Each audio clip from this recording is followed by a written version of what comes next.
Before the day I was diagnosed, I had heard the term multiple sclerosis, but I had no idea what it was or what it meant. In the summer of 2021, I had just released an EP of music, and I was performing a lot with my band and doing a lot of interviews, and I started to notice that my speech was devolving. It was a jazz bar in Detroit.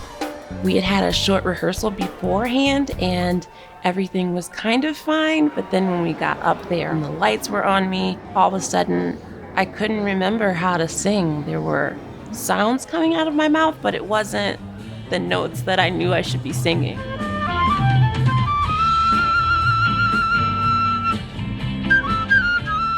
I really had to rely on my band to really just kind of play around what was happening to me on stage. So it was really scary. I went to the ER and they diagnosed me with remitting relapsing MS before I even got back to my bed from my MRI. It was a lot. I was there for like 6 days, I think. They got to know me pretty well. Now, about 3 years later, I've gotten into a level of normalcy, but I think it's probably not completely truthful to say that I figured it out, because I don't think you ever really do. I think MS is just kind of a series of questions and not all of them get answered.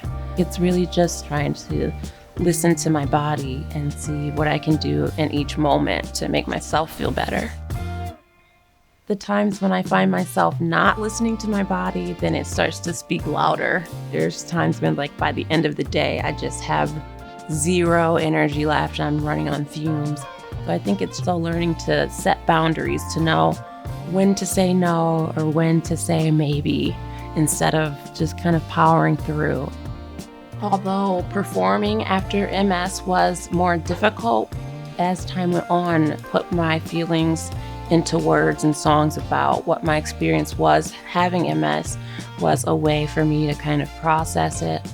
And it's become more of a private tool of resilience versus a way to kind of touch others. I still want to do that, but I know that taking care of myself first is the important factor when it comes to living a good life. So, my name is Danny Darling, and I live with relapsing remitting multiple sclerosis.